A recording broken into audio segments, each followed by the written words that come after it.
welcome back to another episode, a holiday edition of the Chichester Chats. It's me, Phil. Lilith is here. Ho, ho, ho. I thought you say ho, homicide. And, again, the man himself, the Santa who brought us the greatest gift of all, Terror Incorporated. It is Mr. D.G. Chichester.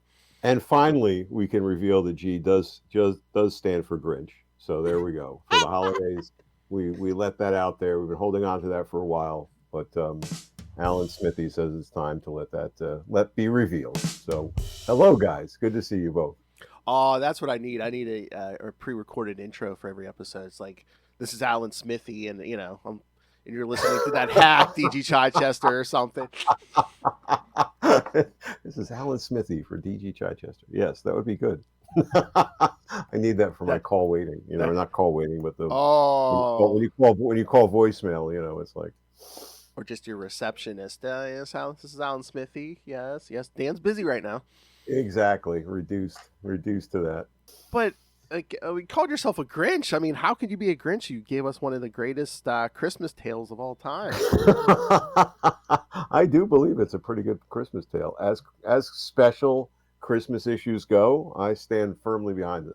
I stood firmly behind this even before you guys rehabilitated me. So that's how much I like this story. Ooh, you usually don't take a stand like that. We're like, yes, it's great. And now you're going to rip it apart and say you hated it. So. No.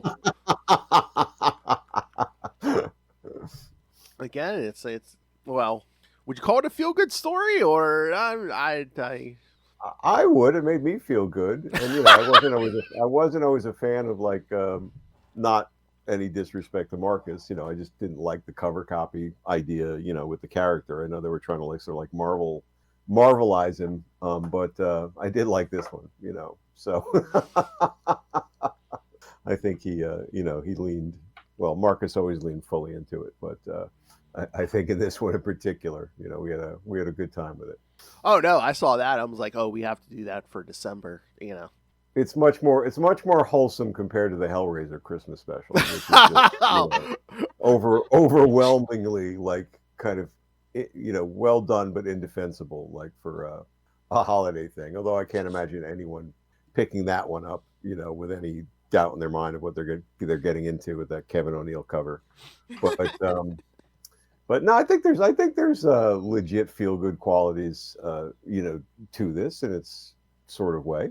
Oh yeah, I mean, a man wanted to give his wife and child one last good Christmas. Yes, so to for folks who have not experienced this, and there's at least one great YouTube video, I think, where a guy just rips this apart, just aghast that this exists beyond. But which is it's really kind of extraordinary how much time he spent. Maybe it was a write-up. Either way, he spent a lot of time kind of going into how wrong it was. But Terror Incorporated, who is of course at least my beloved mercenary who can take the body parts of other people and use them as they were used in real life, but also absorbs the emotional baggage that kind of comes with them. Is hired by a snitch, a mob snitch in the mob world. In Marvel is not the mafia, but the Maggia, because I guess they thought that was going to pull the wool over Mott Street's eyes or something. Yeah, I don't know. But this snitch knows he's never going to get out. He's going to be executed, in fact, soon. But he wants that one last experience for his wife and son. Then somehow he thinks that Terror can bring that by using his body parts in some way to kind of create things or create some kind of emotional or physical connection, which is pretty twisted in its own right. But in the guy's defense, he is on death row, so maybe he's not thinking clearly. And Terror being Terror, takes a contract and is going to see it through no matter what complications come up. And the mob finds out about this and doesn't want this to happen. The mob boss is ferociously insistent that the snitch, is not granted this sort of last bit of goodness. And so we bring all sorts of goodness, to life here, right? Salvation Army, collection things filled with gasoline, and that the it seems typical scene where Tara loses his legs, slaughters a homeless person for some other legs, all in front of a young child to show him the joy of Christmas and the reason for the season. So it's That's all good. not true. He made him look the other way. Now, see, there's the feel good. You're right. See, I was going the dark way, and you brought the magic back, Phil. Thank you. He said, "Don't look at the reindeer. Don't look at the reindeer." Exactly. Yeah, that brings me to like my favorite. Isn't that great? Shouldn't that be a Christmas card? I don't know why I haven't made that a Christmas card. Oh, you yet. need Really. to. You need Please to. do for next Yeah. year. Just swap out the dialogue, and it's like, it's your personal like thing. Just take that, grab it, send it around to friends and family. That's just a joy of the season illustration. The patch Make on the Grinch's heart grow 3 times. It really does. It really does. Happy holidays. Make sure to spend time with loved ones. Exactly. There's no excuse. Hard at work on my next project. I told you not to bring that fruitcake again. It writes itself. There's just so many variations on it. It's a great shot. Yeah. I did have a question. Previously, I believe it was Jorge Zafino that was doing the art, and this one has Horatio Autolin. Yeah. Was this like a fill-in artist? Like what happened? Well, we loved Jorge. I loved Jorge. Everybody loved Jorge. I mean, maybe not the most commercial artist at that time, but hugely inspired choice by Marcus, and I think he brought so much to the book and to the character, and helped me kind of think about it in a different way, beyond its original creation or unleashing, in the Shadowline stuff. But a monthly book was hard for Jorge's schedule. And so I think that this was where, the book would only last until 13 issues. Yeah, because we get a couple other people after this. I think it's Pace and I think on the next one. Yeah. Right, and then Richard Pace closes it out nicely. So I think there was a mutual agreement, like around this point, that Jorge wouldn't be able to continue the monthly schedule, which was no like kicking him off. It was all discussed. He was going to come back for, I think I might have mentioned when we talked about Terror some other time, there was like a 2-issue storyline I had done. Also sort of like, this is kind of like loosely based on the O. Henry story, The Gift of the Magi. If O. Henry was, tripping on crystal meth or, LSD or something. And that other one was sort of based on like The Monkey's Paw, and it was a different type of Terror Incorporated story, much moodier. And Jorge had illustrated that, and that was going to run 14, 15, 16, 17, when we thought the book was going to continue. And but that was stolen from the offices of Marvel when Marvel went, had its big firing in 97 or whatever. And, people were just gone. And I went in to find out, well, what's happening with that artwork? And that artwork was just gone from Marcus's art files, his flat files. And that was and fully finished, Jorge's like extraordinary black and white art, and either stolen or thrown out. I mean, I don't know. I asked his son years later, many years later, once he was an adult, did that stuff ever come back to your family? And he just said no, he wasn't aware of it at all. So, but yeah, I mean, that was the reason. So no like, oh, this guy's screwing us up, or we didn't like his stuff, or anything like that. It was just monthly books are hard, right? Yeah. And it's and nowadays, it's much more common for somebody to do like 8 issues, and that's kind of like their stint. Or but certainly in those days, people wanted to stand a book. Yeah. It was a regular gig. It's kind of what you wanted. But that was the switch, and I think everybody that came on the book, got it and played it really well. And for Richard, he got to do Wolverine. Spoilers. Yeah. Richard. And then the issue before this is Punisher, so it's just very like. Yeah.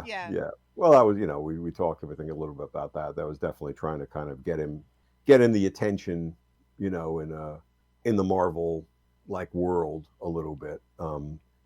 Yeah, I think those stories always worked out well. I never felt like those were compromised. I always felt they were like nice ways to play with the Great Marvel segues universe. into the character. Yeah, Oh Yeah, yeah. and the Punisher one I especially I liked. thought But that fit perfectly, actually. Oh yeah. I mean, Punisher and Wolverine. I mean, okay, guy who takes body parts. I mean, they're not out of place in this the Exactly, world of plenty of terror. body parts, Yes. Yes. around for that Yeah. kind of thing. Yeah. And I was gonna say, yeah. I mean, yeah, with the artists and stuff. I mean, it. I mean, tell us, admit. I mean, creating a terror story. There's a lot of moving parts. There are. See, that's nice. I'm sorry. Don't you have that little rim shot machine for that? Like Yeah. a little There On you a go. button. There you go. Don't. Sometimes you got to use it on yourself. Um, Hell. yeah. Well, absolutely. And Yes. but I think I could see some artists not getting it or not being into it, but I think everybody Marcus found to kind of roll with it. Really, just kind of got the character, enjoyed the character, played it out. So I mean, I was always very happy with how he was represented and how the stories kind of came together, So especially this one. So was it your idea for the Christmas story, or was Marcus like, "Give me a terror Christmas story"? And you're like, "Wait, what?" No, I mean I will pat myself on the back and say I drove this guy, as much as anybody, I mean, and then, mutually in some instances, like when we did the crossover story with Silver Sable and Luke Cage, and and he was played with Marcus and Greg Wright, and everybody got him and everybody enjoyed him. And so that was fun to kind of let other people play with him, if you will, and knowing that they got what he was all about. But no, I think this was also just the vibe of like, this guy's in the Marvel universe. I grew up on, I don't know if it was in vogue still then, but certainly when I grew up on comics, there was always the special Christmas issue. It was like the special Batman Christmas issue, the special like Green Lantern Christmas issue. And so it felt very appropriate if we were trying to fit this guy into quote unquote the Marvel universe. Well, he has to have a Christmas issue. So we planned this out, probably right from the minute the book was going to be launched. When's the book launching? Count forward. Where's our Christmas story going to land? And I probably, jumped into this, early on, knowing we were timing it that way. So, I mean, I was pretty, I recall being pretty on top of and ahead of things with Terror, because he was so much fun to write, and he was, equivalently easy, in that way, of being able to bring the stories forward until we got to the end, and then it was a bit like bittersweet because we thought we had more of a runway. We've been told like the book's not doing that great. You've got, I don't know, I think we had at least till 17, but I think we had like maybe through 20, and then they just pulled the plug kind of arbitrarily as I was starting to write 13, and so I had to wrap up 13 with that little coda at the end, not intending that was the last story, but then I quickly did that little redress so it had a little bit of a bow on it, sort of. Oh, these days 13's a good run. Yeah, well, I guess. Well, that's what it seems like what the majority of people get. Majority get maybe 10. Well, do they get? I guess they get it. I guess some people just don't want to shoulder it. I don't know if Marvel wants to switch writers sometimes, or if writers want to move on. Because I think most people have like their own creator-owned stuff too while they're doing work for like Marvel or DC. And I think a lot of artists certainly want to move on. I mean, I asked Yeah. Netho Diaz about that. Because what is up with this? And he's like, no, it's a lot of work to do a comic, which it is. There's no doubt about it. And I think today's comics, for the most part, especially the mainstream ones, do pack a lot more onto the page, right? That's the kind of demand. Like some aspects of this look like a coloring book, not quite, compared to some of today's modern comics, right? There's so much detail. There's really too much detail in some ways. So that's something somebody's really slaving over. So I get that. Wages. On 90s wages, exactly. Yep. Right. You tell somebody, it's like, oh, I got an artist's going rate, is $100 a page. Somebody might say, oh, that's not bad. Yeah, it is. Like, kind of like that's like that's all. Yeah, I think a lot of people don't understand like the love and care that goes in. It's just comics. No, it's actual literal art, guys. It's literal art, and that's a lot of hours, to put into it. If you got, say that's at least a day's work probably, right? So that's not that much, right? $10 an hour, Yeah. you know, maybe 12, right? That's not that great a rate for what people put into the artwork. You know, writers, we just have to write, you know, page 1 to 15 they fight, you know, and then just, you know, voucher for that. But um yeah, it's a heavy lift, and the fact those rates haven't moved. And you know, and then sometimes those rates are probably even less. I'm sure some of the mainstream companies go to South America, you know, for people who are not just talented but are willing to work for probably less. But Globalization, don't get me started. globalization, exactly. But That I would do be love the moodiness of this. Like, it's a Christmas story. It's very moody. I love like the house, very gothic, very yeah. sad, melancholy. I like it a lot. Thank you, Lilith. No, I mean, certainly that's what I put into it. I wish I had these plots. I mean, the only plots I've left with Terror are those monkey paw ones. Um, but he certainly put a lot into the artwork, and I do think he captures that. He captures the sentimentality, such as it is. You know, he captures the awfulness, you know, of which there's a lot. And yeah, there's a very moody, melancholy feeling. And then when he shows up in the prison at the beginning, you know, rereading this, you know, to prep for this, I think it's a great bit. You know, it just feels ominous, and he shows up and he's looming behind him, and then he's cutting his hair. It's kind of, It's you very know, I Goodfellas when they're in yeah, prison. yeah. I love Well, that. there's making- definitely, I mean, yeah, there's definitely some channeling of my Scorsese Instead of making the love. sauce, he's cutting his hair. Exactly, but slice it really thin. Yeah, it's pretty bereft of in jokes, which is good. It stands, you know, in its own right. But I mean, I always feel reading the Terror stuff, and you know, he really felt like he was like channeling himself to me, like a lot of the time. I always felt like he was sort of just out there telling me what to write. You know, I remember researching a lot of the business stuff, like wanting him to have these kind of obscure business terms and rationales, you know, for what he did. But the rest of it always felt very, you know, here, just take some dictation, you know. I mean, you hear those stories sometimes with writers. It's just like, yeah, no, I don't write the character. The character writes himself. Yeah, and he does. I mean, he was always, you know, you know, he had a very particular identity, or maybe he does. I think he's still alive out there somewhere. You know, a very particular identity, a very particular like way of doing things. It was a little bit of a joy to sort of Mikey Basso is one of the editors at Marvel. I've become a little friendly with. I guess he edited this Terror 2099 story, you know, the Spider-Man 2099 story where Terror, you know, showed up, and you know, he gave it to me when I got together, and I hadn't read it, and I said, man, you guys nailed it. Like, they really got it. I don't know if you guys saw that story, but they really understood the character and used him in some really fun ways. Yeah, I read it like when it first came out. It's been a little bit, Yeah. but yeah, no, it seemed good. Yeah, and it made sense. It's like, yeah, of course, Terror would still be around in 2099. Right, but they got the little bits, and they resurrected, you know, his boneyard, who was his you know, body part collector, as kind of like a hologram, and you know, they had him, you know, they had his speech patterns right. They sort of had the, you know, the aesthetic of him looking, you know, upper crusty, you know, when he could be always crusty, but you know, the reason he dressed the way he dressed, you know, was sort of a purposely like a counterbalance in my mind to the fact he was this rotting corpse, you know, which is one of the things I didn't like about the aesthetic, and no dinging on it because I haven't read it, but like the aesthetic of the David Lapham one that was done as like a special Max series or something was, you know, they put him in like some kind of mercenary gear or something like that, and it was just like, you don't get it, like, you don't, at least you don't get what I was trying to do, you know. Obviously when somebody takes on the character, you kind of have to let it go a little bit, but you know, but in this way,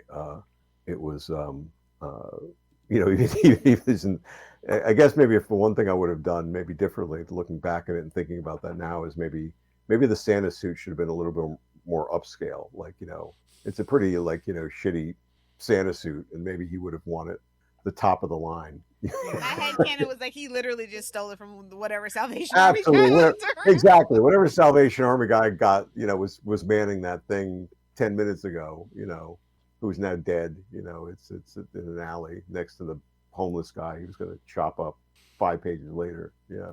Catches some Salvation Army Santa, dip it into the pot, like, oh nope, you'll do. Exactly. Yeah, a little bit like there's a lot of unspoken stuff. It's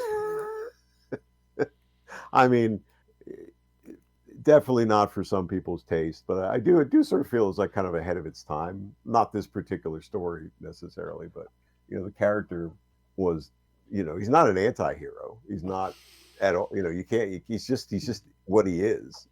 Which sometimes is kind of doing nominally good things, but really just ultimately, ruthless and sort of this force of nature, which didn't fit the rest of the anti-hero vibe. He did keep 70% after all. And he did keep 70%. Yeah, like you sort of at the end, like I was rereading it. And I knew where it was going to go, and thinking, oh, the maudlin thing would have been just, he took $1, and left the rest. But no, he took 70%. I mean, yeah. That's my favorite little touch. I was like, yes. Well, I do like through the story, he's explained to his associate, yeah, no, this is, we can put this under this and this, it's good for business. And then, then at the end, it's just like, yeah, it leaves us some money for like, for the family and milk and cookies. And it's like, yeah, but I took 70%. Right. Yeah. Yeah. So it all adds up. And, that's what I reading it again, I like the balance of it in that sense. Like we sort of established the emotional aspect of the body snatching, and the worst version of it would have been to kind of over index on that, right? I think to kind of dive in more on his internal monologue of like, oh, I'm feeling his feelings and I'm wrestling with this, and but you can sort of, I think, rationalize that or thread that through the story that's definitely affecting him, right? There's in latter years, and it's good I didn't think of it then, because I probably would have over-indexed on it. But there's a real sort of ship of Theseus quality to this character, right? The famous story of the ship of Theseus, which has been, had been rebuilt over time, and then the philosophical question of, is it still the ship of Theseus, or like is it something else? So if terror has been continuously rebuilt over time, except for that hand in the steel encasing, being the one exception, what is he? Which is kind of an interesting character conundrum. And I love that you taught the kids what a Baylor was. Exactly. See, there's lessons in it. This is good. It works with business economics. It plays on many levels. Look a lot of big words in here. So. Look both ways before you cross the street, because I can't remember it in the last Christmas story I read where it was like, run the kid down. That spoke to me on a very deep personal level. I was like, finally, relatable holiday content for me. Damn kids, get off my lawn. It's true. You don't see that in many Hallmark specials, that are on Netflix right now, but maybe in the unedited versions, but no, I mean, I think you were true to the character. It's like, okay, anybody who wanted a touchy-feely Christmas story, you kind of got that, but Terror was true to his character though, still. So. No, well, that's it. I mean, what else are you going to do? I mean, it wasn't going to suddenly, like I said, it wasn't suddenly he became an anti-hero. He was hired to do Spider-Man, who every single Christmas story the thief gets away. Yeah, or turns out to be a good guy in something like this. I mean, if the mob had hired Terror 10 minutes before the guy in the prison, I want to make sure, like, he never has another happy day, for the day and a half he has left. Then guess what? He would have been going a different way probably. But that wouldn't have been an interesting story, and it wouldn't allow me to play off like the whole, little, like I said, gift of the Magi, riff, as it were. And it's not even really a gift of the Magi, because it's not totally ironic. At the end, gift of the Maggia. Exactly. Yeah. The yes. No, I mean, if I wasn't reading Terror and I saw this on the stand or the spinner rack at the time, I would have been like, I have to see how Terror has a Christmas story.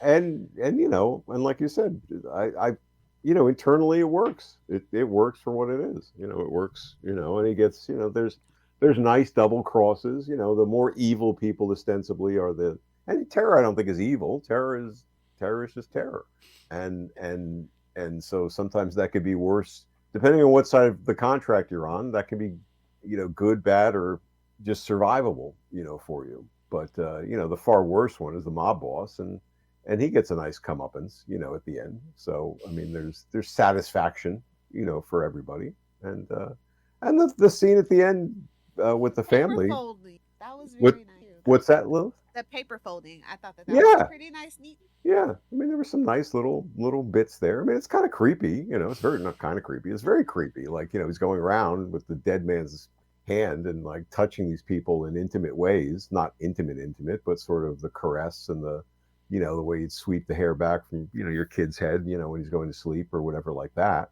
And so it's, but that's the particular touch, right? It is what he was charged to do and what he could do. I mean, it's a good story because I was thinking, I'm like, these days it seems like they more and more they're looking for like horror, Christmas and holidays like movies and stuff. I'm like, this would be a good like a good Christmas themed horror movie. Sure. I mean, yeah. I mean, you could ostensibly work this out and play this straight up as, somebody conjures some whatever holiday demon, Christmas demon, for in the same situation. My wife got me not an advent calendar, but a badvent calendar, and so it's this, the execution's not 100%, but it's every little door you open is like a different little.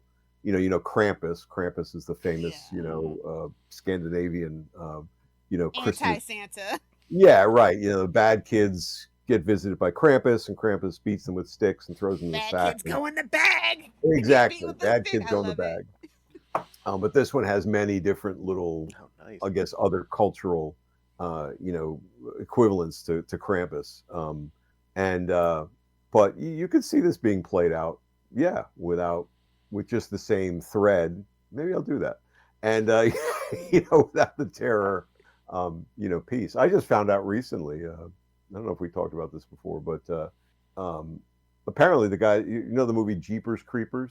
Yeah. Apparently those guys have admitted they lifted the entire look for the creeper from Terror, which now that I picked up on that, it makes perfect sense. If you look at it, right? The guy with a trench coat and a hat, he's got these things sticking out of his face. It's Terror, right? And they said like, yeah, we pulled it from this like totally trippy, comic book called Terror, which nobody knew about. But it never occurred to me until I think I only saw the movie once.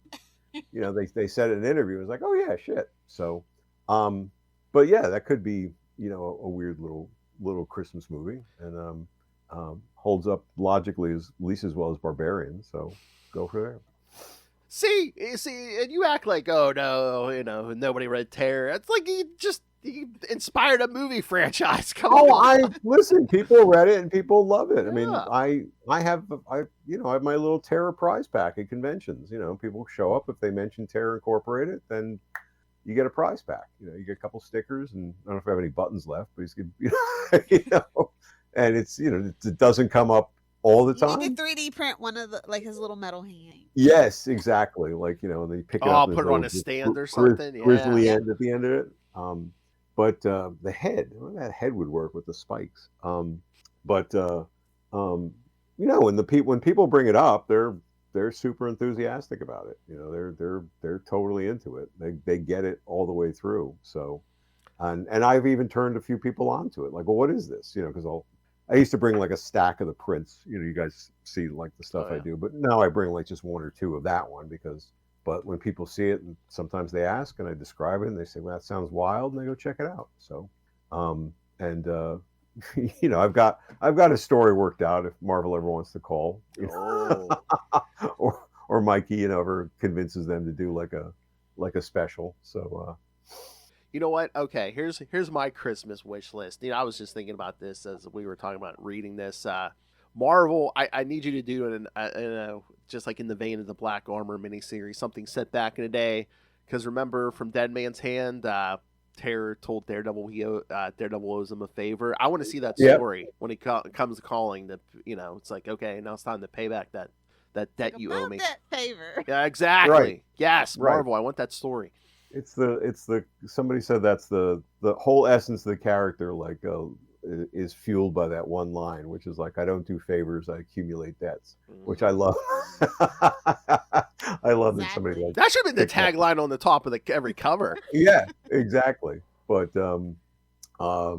yeah, you know, and that was always like the fun of like seeding those things out, you know, of even though a lot of them, you know, couldn't get realized with the fact the book was shut down and you know, after a point, like nobody's really going to use the character again, right? You know, he showed up occasionally in like League of Losers or the David Lapham thing, or and then the 2099, which to me again, boy, you guys, I thought they just got it, you know, they ran with it like as if maybe nobody ever uses this character again, and maybe that's the case, but we're going to pack everything into the story. And so while I didn't agree with every line delivery and every choice, it's like, yeah, people clearly got it and embraced it and ran with it. So that would be a fun one to do.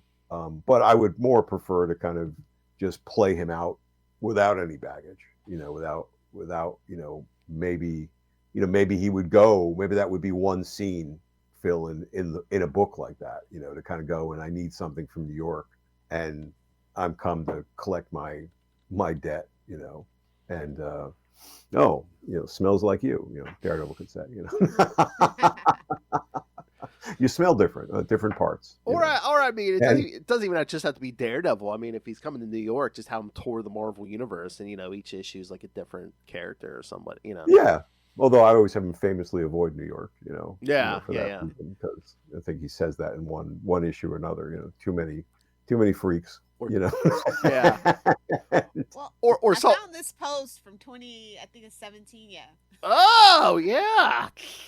Yeah, but exactly. No, there's an interview with these guys, you know, and they so said Todd Sladge was on to them before they admitted it. Yeah.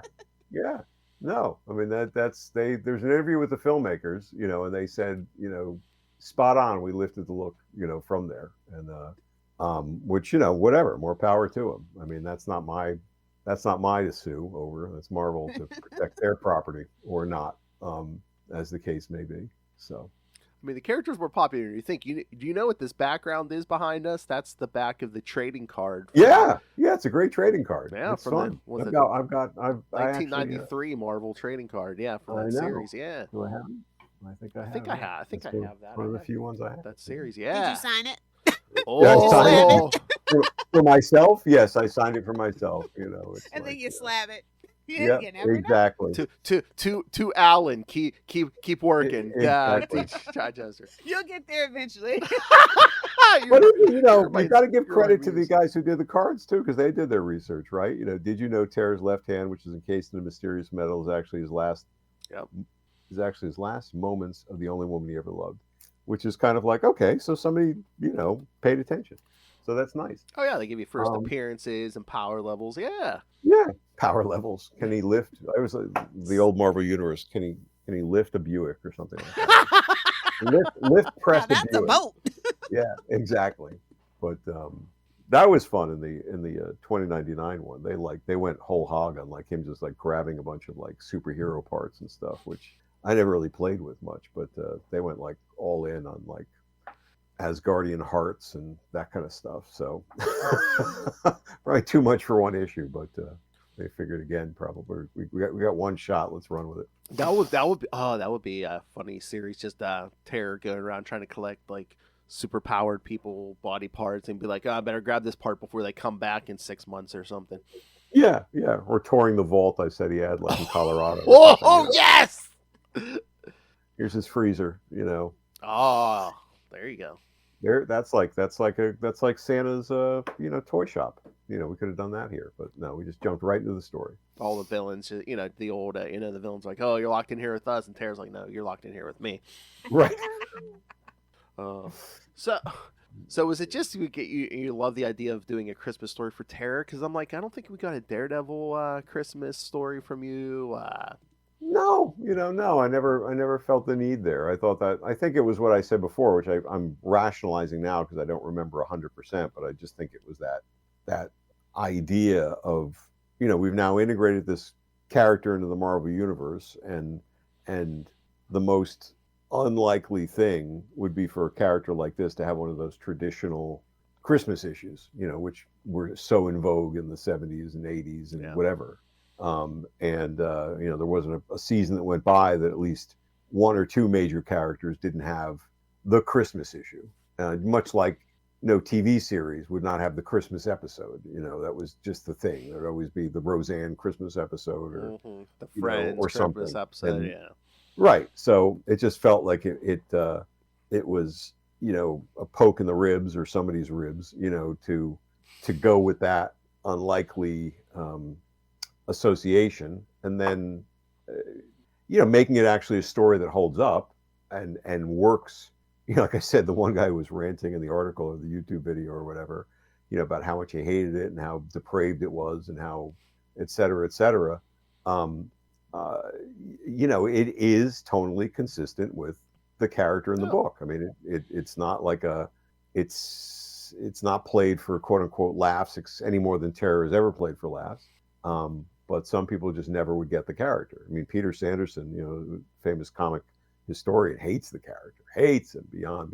He just, and I have a lot of respect for Peter's, knowledge of comics history, but he went off on it in one post one time about how awful it was. And I just told him to, chill out.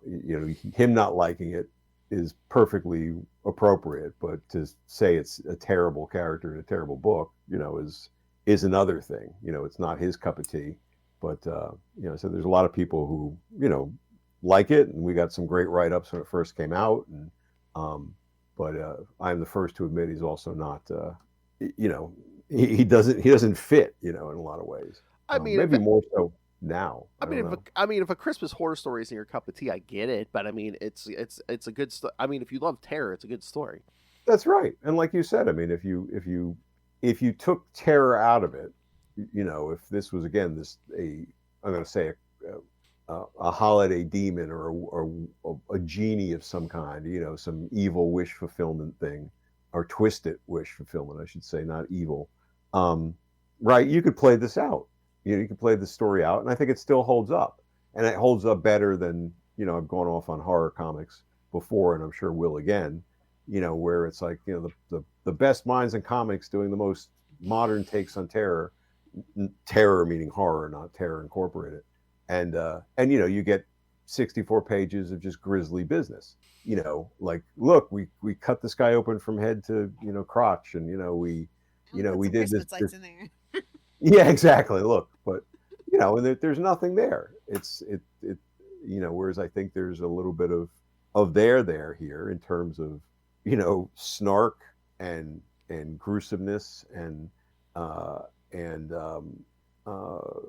sentimentality, melancholy. Well, we lost a lot of the great horror people through a lot of the genres now, and so a lot of it is just that now. Unfortunately, that's what they probably draw from a lot of the time. Yeah, maybe. I'm like, Stephen King's still here, babes. He's still here. And his his son does great work. I mean, shout out to Joe Hill. Yeah, I mean, if you ever read some of his stuff, Lilith, I think his stuff is. Oh yeah, absolutely. His comic book's really good too. He's definitely channeled his father's influence, but I think it's his own thing. I've got King Sorrow on my to read list, but I like his other books a lot. And maybe I don't know what, but a lot of the comics I read that are horror oriented don't deliver for me. Some do, but a lot just feel like a lot of people miss that psychological element to it. They just kind of want to go shocking. Well, right, they just go right for the grisly. Look, I sliced open an eyeball with a razor blade. Well, enchanté de lu to you. It's sort of like it's just and look, we can dwell over it because it's a panel and we can look at it forever. And sometimes that works, but sometimes it's. All I know is I miss my Hellraiser comics. Yeah, Hellraiser for the most part did it right. A third of them were dogs. I should have been reading it at the age I was, but I read it. Yeah, but we nailed it for the most part, and I have tangible, verified. We did right by the world from the man himself, so I feel pretty good about that. So. No spoilers, but I'm pretty sure, yes, the Hellraiser Christmas is going to be our episode next year. So Yeah, well, that one's, like I said, well done in some ways, but there's no defending probably most of those stories in terms of like, I don't think there's none of them, I don't think there's any sentimentality in those, and I can't be responsible. Relatable holiday content for me. Yeah. I mean, those were, I think, what did I do? I wrote the framing elements for those because those were pulled from, leftover inventory from the Hellraiser comic, and so, they were just a way to kind of get the stories out, and then I wrote like some, ridiculous framing element around it, which was probably drawn from A Christmas Carol or something like that to try to pull them together in a bad Crypt Keeper kind of way. I don't know. The story makes me want more, either comics or Disney Plus. We need animated like terror, like maybe like holiday specials. Oh yes, like yes. We could do Halloween instead of Thanksgiving. How about a terror Black Friday special? And that would tie into the business aspect. Yes, yes. Can you imagine he's standing in the middle of this? He's hiding in this store. The crowds are running rampant. He's just like, man, and they say my bookkeeping is evil or something. What if he's hired by like a failing like department store, like the last Sears on Earth, or something like that. Oh, yeah. And he's hired to kind of drum up business for Black Friday. That would be like amazing. Or just like sneak in and like take out the head of like an Amazon type company or something. Yeah, and just like right. Yeah, he's got to like take down all the other like big retailers in order for this like last shit retailer in Podunk nowhere to like have any chance of succeeding on like Black Friday and kind of like just run with it from there. That would be an appropriate tale to kind of like run with and have fun with. He's just peeling back the prices. Wait a minute, it was cheaper before the sale. Exactly. This is just pure evil. We're slashing prices, and that's not all. There's the cover copy. Like there you go. So. Or that, or there's some kind of joke in there about stuff costing an arm and a leg. Of course. Yes, there's got to be. This is an appropriate story, actually. Now, see, we start off as a joke, and I could make this into a real run. Oh, there's so many holidays you could do. I mean, Valentine's Day, he's literally taking My Bloody Valentine. He's literally taking hearts. Come on. Oh, see, that one she right stole for it. my heart. Exactly. Now it's time to steal it back. And I think I used the Ray Bradbury heart joke at least once, where he has the heart of a small child and he keeps it in a jar on his desk. So, because that was too good not to use. But yes, I think the retail story would. Would definitely fit well for a Black Friday moment, and he'd be kind of slumming it at that point. Nothing's come in on the big assassination squad or the big true terrorism hires. So but Alexis tells him he's got to balance the books, and he's forced to take this like relative shit job, but takes it just as seriously. And then you could get some good, social commentary in there too. Oh yeah, murdering all these Jeff Bezos types and stuff. It'd be good. Or like Target hires them to take out Walmart or something. It's just exactly. Yeah. Then you've got a whole like sort of a Schmarget and Callmart. Right. It's like it's a whole fistful of dollars. A few dollars more sort of like thing where. He's playing the two like ruling entities against each other, and they think each one is like using him, and he's using both of them to kind of destroy each other. Yeah, there's always been a lot of fun stuff to do with the character. So we have manifested stuff before, Lilith. I think we need like a whole like 64-page like DG Chichester holiday special for Marvel. You get that terror story from Black Friday. Maybe we finally get that Daredevil Christmas story from him, and then we can get that monkey's paw. No. And then Nick Fury and Shield have to go in because Hydra is trying to blow up Santa's workshop or something. Wow. This is like a multi-tiered like thing. There's a little bit of everything. The Chichester verse. Come on. Right. Yes. Right. And at the end, everyone's just like hanging together, like drinking eggnog. Baron Strucker, is like serving it up. And like, absolutely. Yeah. And like Nick is like, oh, let's put the death spore, virus, on hold for now. And just, everyone's gathered around the Christmas tree and there's a light shining down. And just goodwill to men, for the moment. Nick Fury can reminisce about Christmas during the Depression and stuff. Right. In the trenches. Yeah, it's all good. It's all good. Got a brand new kin to kick down the road. Yeah.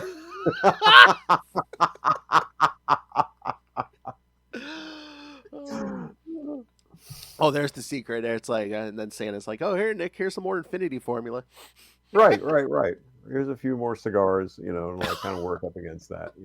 So, just to get off topic just a little bit, are you happy? Like, I guess it's an early Christmas present for you. The Bond franchise is back in full effect. Looking to have a movie for 2027, maybe I some. mean, I think it's a great choice. I mean, in terms of The guy that directors, I directs mean, Dune, yeah. yeah, I mean, there's a lot of beef about like Amazon, owning the franchise and all that stuff and what they're going to do, and they're going to do young Bond or this Bond or that Bond. I just think directing We just wise, need new. that We just need to get back in the franchise.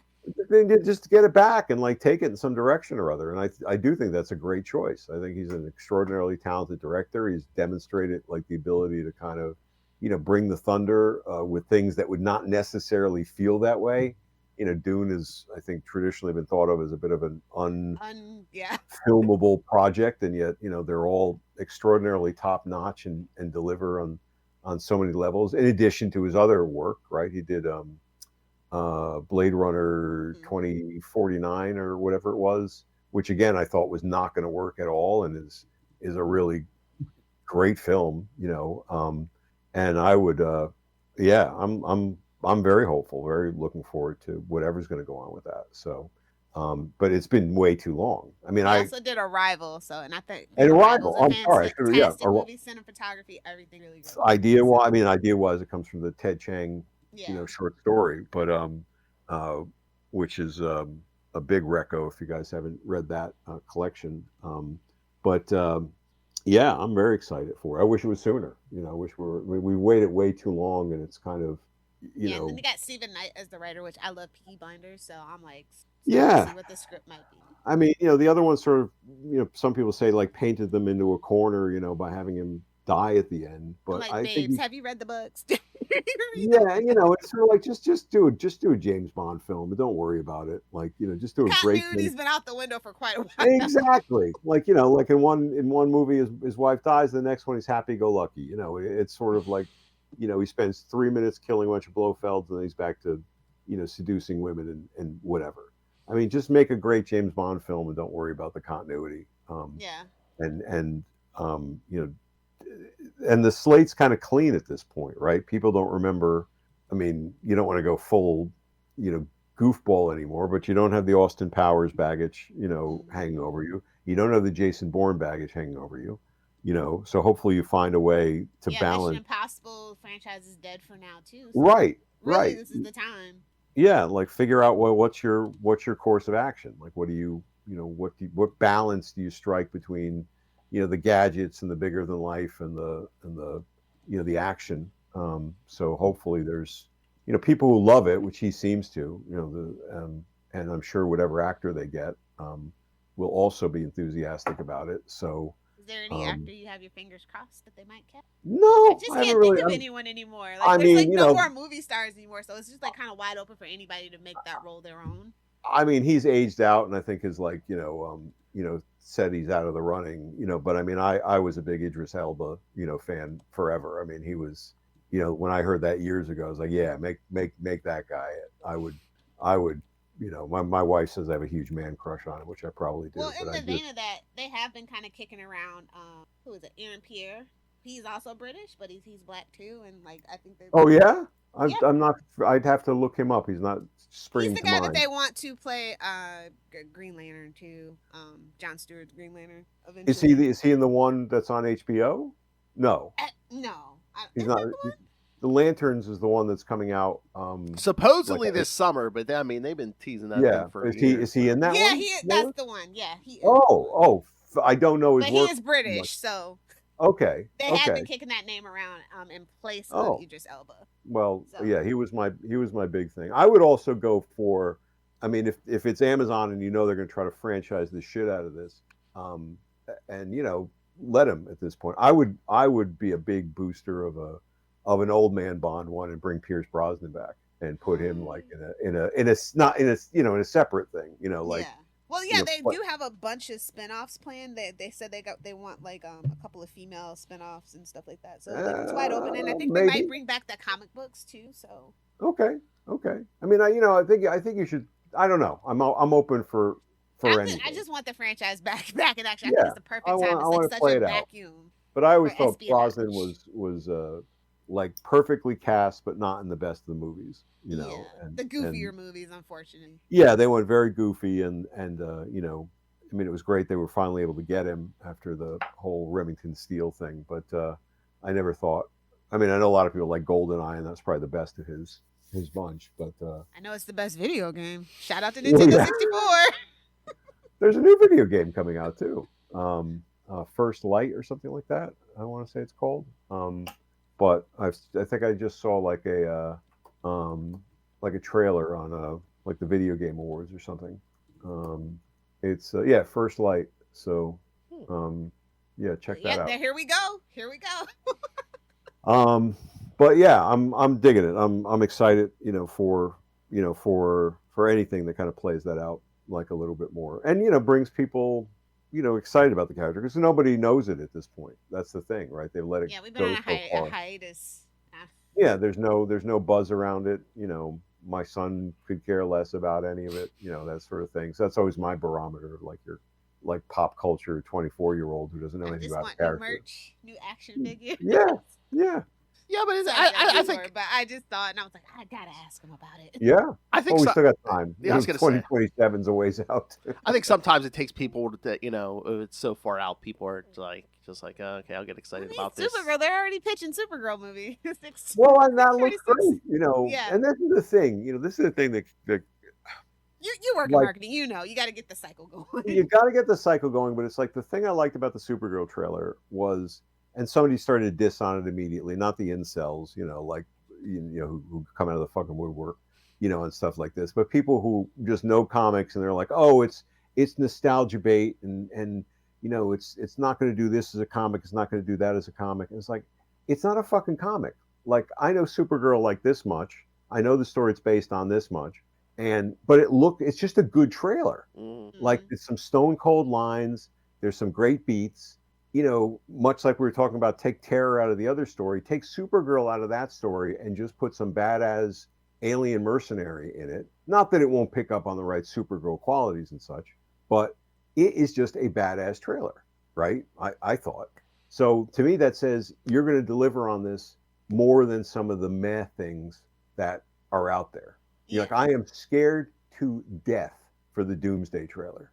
I am everything I've heard, and just thinking about if they deliver nostalgia bait or connections to this or that other thing, like, I am scared that it's going to fall flat. Supposedly, Doomsday is a sequel to Endgame. Now it is. Yeah. Now it is. Right now, so it's a sequel. They're even talking. They're re-releasing Endgame in the theaters in September. I don't know, but like, does that sound like a good idea? Like that it's a sequel to a movie that's 10 years old? When did Endgame come out? Happy Gilmore, basically 30-year-old sequel that nobody asked for. So just deliver on it. Like, people were like, bitching about the fucking Badlands, Predator Badlands trailer. Like, oh, look, it's a DEI predator. Oh, look, it's like, an androgynous predator. I mean, people were like going, that was a fucking badass trailer, and it's a badass movie. I love that movie to death.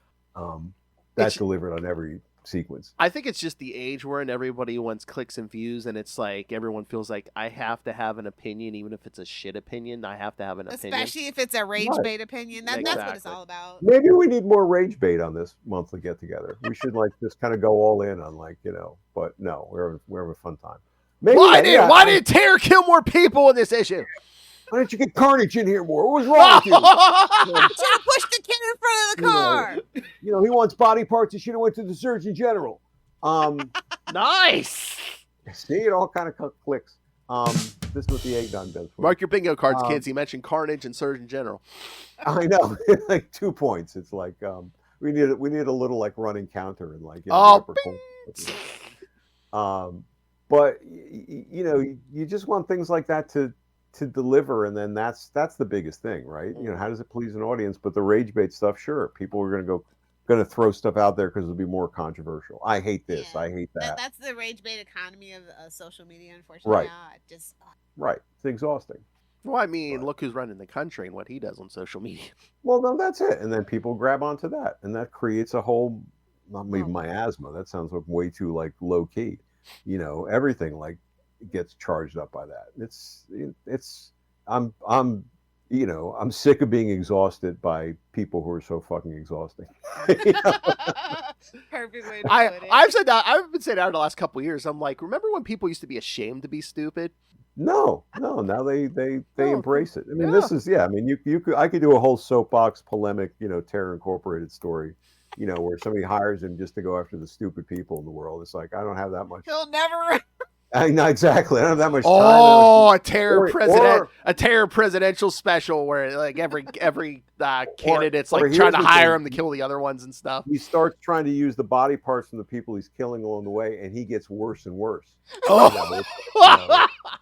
And people Like call me by evil. halfway through the story, he can't do anything because he's like, taking the All parts. he from wants the to do is stupid doom people. scroll. Exactly. Gotta go stand in line for the Starbucks cup. Right. Oh, He God. can't help himself. He's doing like, idiot speeches in front of like, 5-star generals. He just can't. I can't stop myself. What am I doing?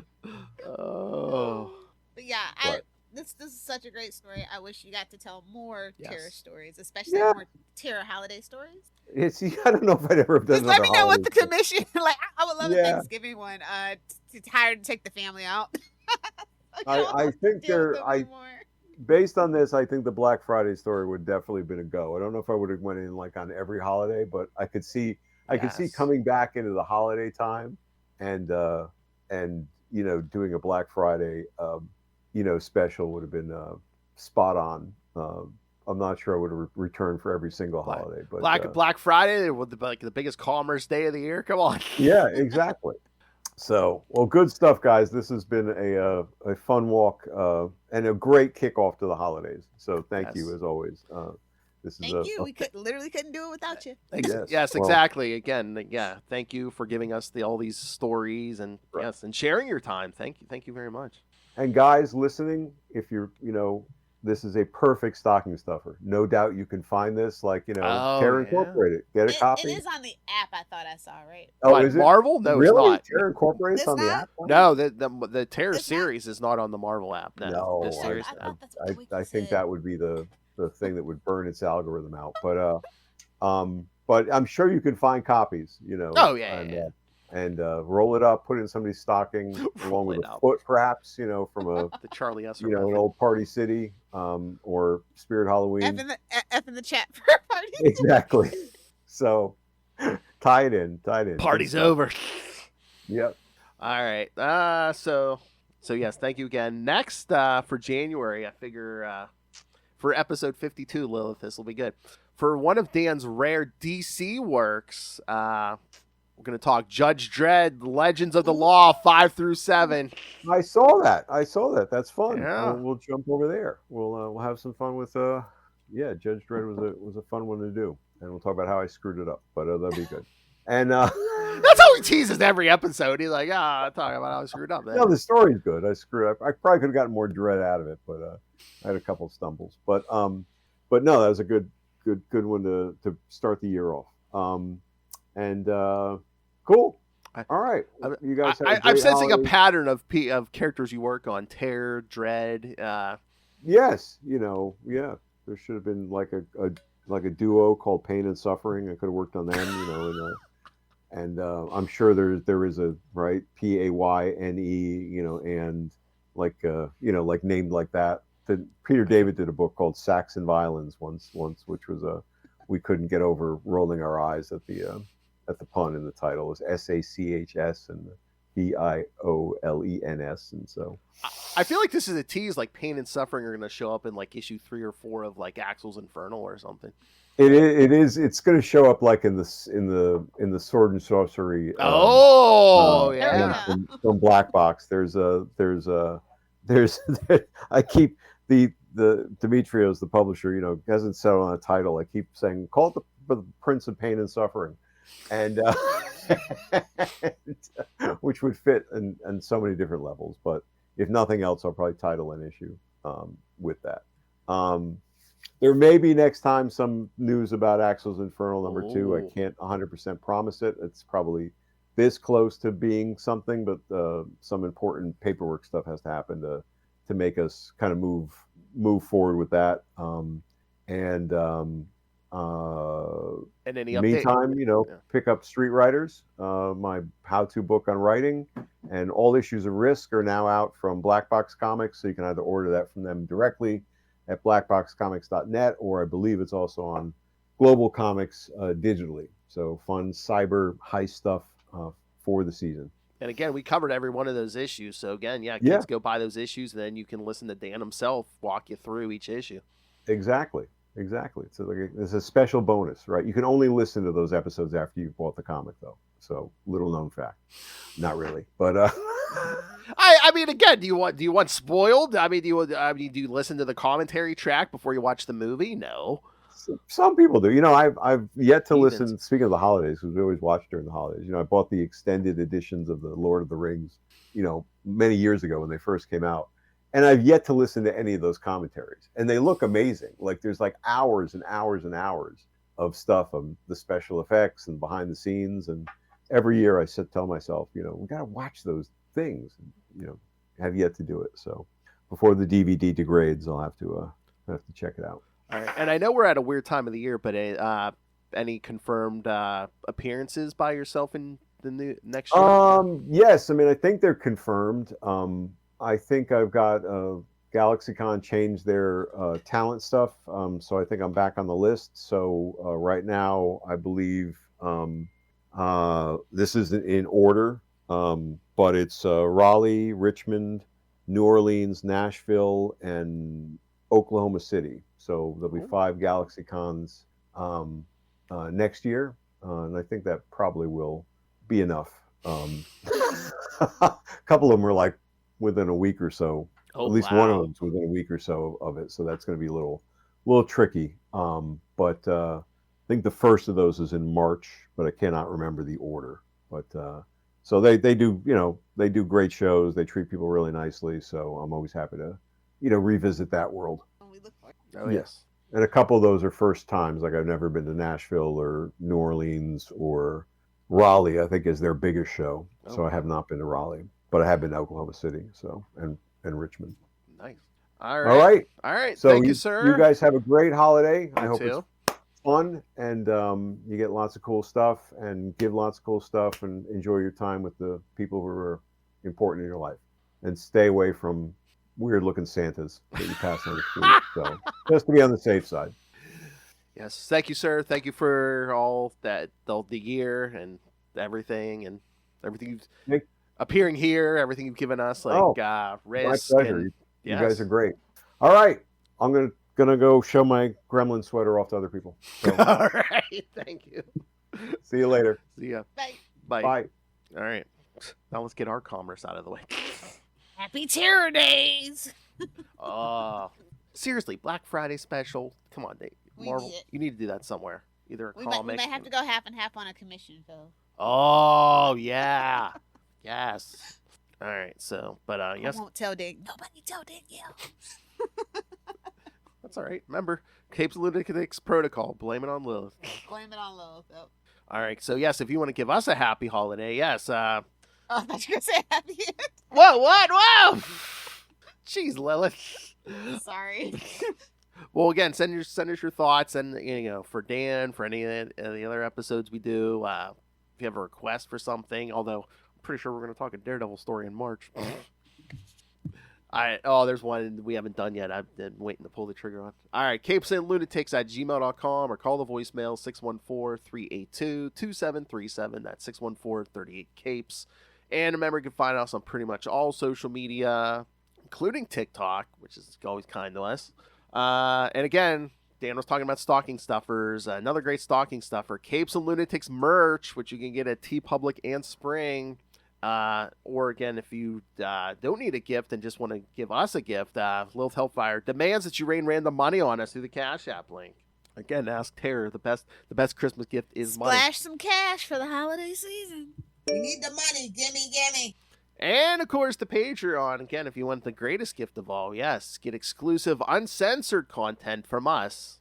Again, Lilith, Justin, and I talked the big three. Or no, what's wrong with Marvel and DC? We're the big three. No, we talked what's wrong with Marvel and DC in November. This month, Justin and I are going to talk some of his concert going experiences and favorite music. Here he was telling me yesterday he is putting together like a playlist or something as I requested. So, and you may get a bonus as a Patreon member, the full Justin drunken unboxing video if he gets it to me. He's still recovering. I don't know if he's done. I don't know if he did it yet. He might be this weekend. Okay. Yeah. No, I was thinking maybe just waiting and like maybe just like doing one big super cut. It's like his drunken unboxing video. Maybe if Lilith does a loot haul video or something. I only have one thing to share, but it's pretty cool. Oh, really? Yeah. Oh, because no one got you shirts or anything for Christmas, Lilith. I guess I could show him off. I was just gonna show him off as the time passed. Like another gift from Phil. Hey, Will Allred, look at this Green Lantern shirt. Oh, I definitely remind me the next time we have Will. I have to be on camera and wear that shirt. Yeah. You want to see an eye roll? All right. Put up the old blue screen for that one. Oh yes. All right, got a parallax behind you. All right, so yes, give yourself a gift and us. Subscribe to the Patreon. Go to patreon.com/CapesandLunatics. Fucking crazy. Anything to promote, Love? Not yet, but maybe soon. Yes. All right, and follow me at Pod of Father Phil. And all right, everyone. Thanks for joining us. Come again. We're here every week, but again, next Chichester Chat in November, Judge Dredd, Legends of the Law, 5 through 7. You mean January? January. What did I say? November? Oh, whatever. Time's a construct, Lilith. It is. I agree. It's All not right. real. Just like birds. So join us in January. All right. Peace.